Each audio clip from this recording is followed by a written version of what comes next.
Social media पर police महानिदेशक मुख्यालय उत्तर प्रदेश की ये चिट्ठी वायरल होते ही हड़कंप मच गया। ये official letter Uttar Pradesh police में आउटसोर्सिंग से भर्ती का है। इस लेटर में डीजीपी मुख्यालय की तरफ से सभी पुलिस कमिश्नर एडीजी जोन से कहा गया है कि पुलिस विभाग में आउटसोर्सिंग के माध्यम से तमाम पद भरे जाने हैं। इस लेटर के सामने आने के बाद विवाद शुरू हो गया और बवाल बढ़ता देख यूपी पुलिस की तरफ से देर रात सफाई भी जारी कर दी गई। इसमें बताया गया कि ये लेटर त्रुटिवश यानी गलती से जारी हो गया था, जिसे निरस्त कर दिया गया है। यूपी पुलिस की तरफ से सफाई देते हुए कहा गया है कि इस प्रकार का कोई भी प्रकरण पुलिस विभाग एवं शासन स्तर पर विचाराधीन नहीं है।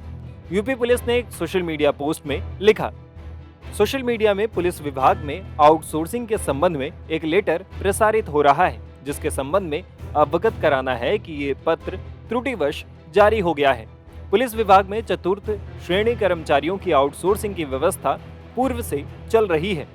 इसी के संबंध में पत्र जारी किया जाना था, जो त्रुटिवश मिनिस्ट्रियल पोस्ट के लिए जारी हो गया है।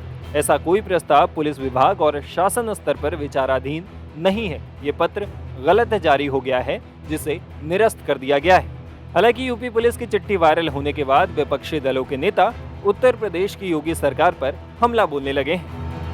साहब भी चुनाव के दौरान भी आपने देखा होगा, इंडिया गठबंधन के नेताओं ने अखिलेश जी ने और सभी लोगों ने काफ़ी चीज़ें इस तरह की बात, राहुल जी ने पहले उठाया था कि जैसे आर्मी में इन्होंने संविदा पर अग्निवीर किया, अखिलेश जी ने भी कहा था कि प्रदेश के अंदर पुलिस भर्ती में भी इस तरह की चीज़ें आने वाली हैं।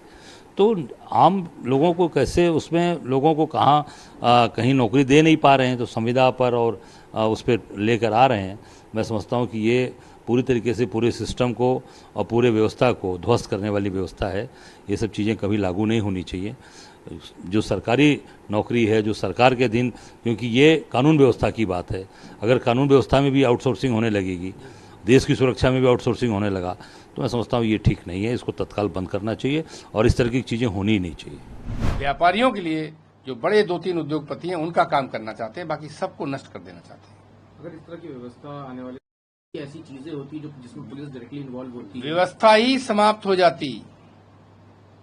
अगर कोई कर्मचारी अधिकारी की कृपा पर है, वो सुबह चाहे नौकरी लगाए और सुबह चाहे बंद कर खत्म कर दे, तो वो गुलाम बन के रह जाता, कर्मचारी नहीं रहता। उसकी नौकरी की कोई गारंटी नहीं होती, वो क्यों रिस्क लेता? उसे पता रहता कि मेरी 6 महीने की नौकरी है। कोई गोपनीयता नहीं रहती, कोई डिसिप्लिन नहीं रहता। और आप देखते हैं, चाहे विधायकी हो, चाहे सांसदी हो, चाहे नौकरी के आखिरी साल हो, किस तरीके से लोग अपना हित देखते हैं, ये सोच के कि अब आगे नौकरी तो करनी नहीं है। ये उत्तर प्रदेश की महान जनता ने भारतीय जनता पार्टी को झटका देके पूरी व्यवस्था बचाने का काम किया है।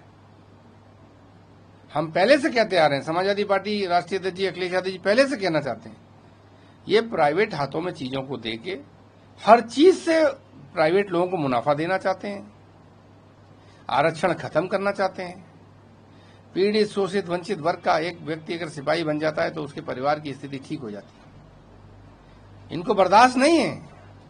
इनको जर खरीद गुलामों की जरूरत है, जो इनकी गुलामी करें, जब तक चाहे उसे रखें, जब चाहे उसे निकाल दें। बता दें कि समाजवादी पार्टी के राष्ट्रीय अध्यक्ष अखिलेश यादव ने भी इस मुद्दे को अपनी चुनावी सभाओं में उठाया था। अखिलेश अक्सर अपनी सभाओं में कहते थे कि मुझे पुलिस के अंदरूनी सूत्रों से पता चला है कि भारतीय सेना की तरह अब यूपी पुलिस कर्मियों की भर्ती भी अब 3 साल के लिए ही होगी।